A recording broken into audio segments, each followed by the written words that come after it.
Halo, apa kabar? Semoga semuanya sehat, panjang umur, dan diberikan rezeki yang melimpah. Amin. Untuk kali ini, kasih kabar akan mengabarkan dari dunia infotainment Indonesia. Masih heboh dan viralnya kasus Denny Sumargo yang dituduh menjadi ayah biologis dari anak DJ Ferni Hasan. Akhirnya, Hotman Paris berikan komentar yang bikin DJ Ferni Hasan hancur. Ibarat kata, kalah sebelum perang. Karena pengacara kondang tersebut, Hotman Paris berkomentar, hubungan seksual mau sama mau tidak bisa dipaksa tes DNA. Wow, makin ramai. Begini berita selengkapnya. Dilansir dari Okezone, pengacara Hotman Paris Hutapea diminta untuk mengomentari kasus tes DNA yang melibatkan Denny Sumargo dan anak Ferni Hasan. Pasalnya, setelah 4 tahun berlalu, Ferni Hasan kembali menantang Denny Sumargo untuk menjalani tes DNA di rumah sakit pilihannya.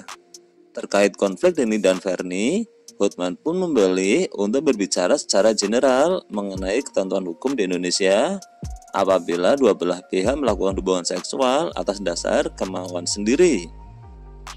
Menurut sang pengacara kondang itu, ketika berhubungan seks atas dasar mau sama mau dan sampai memiliki buah hati dan laki-laki tidak mengakui, maka tak bisa menuntut untuk menjalani tes DNA.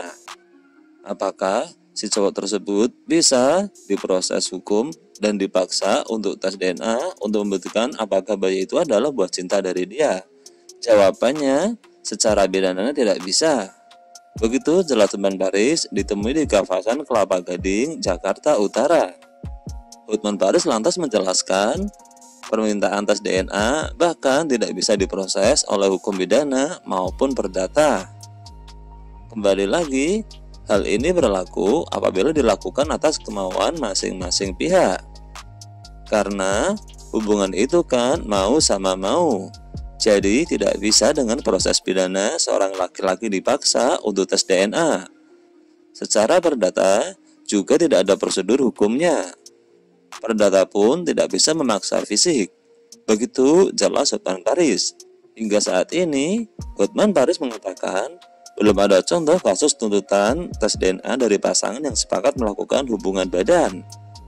Pasalnya, ini tidak memenuhi unsur dalam menempuh upaya hukum pidana dan perdata untuk memaksa laki-laki dan mencocokkan DNA dengan si bayi melalui tes tersebut. Namun, di luar penjelasan tersebut, Hotman Paris juga mengomentari lebih lanjut kasus Denny Sumargo dan Ferni Hasan. Sebagaimana diketahui bersama, pada tahun 2019 lalu, Hotman sempat menghubungi Denny Sumargo dan menanyakan soal kesediaan sang aktor untuk menjalani tes DNA di Singapura. Meski Denny Sumargo menyetujui hal tersebut, tidak diketahui secara pasti apakah bintang 5 cm itu benar-benar menjalani tes DNA di Singapura atau tidak. Nah, itulah kasih kabar yang dapat kami kabarkan untuk kali ini. Mudah-mudahan bisa menjadi berita yang bermanfaat dan hiburan untuk semuanya. See you.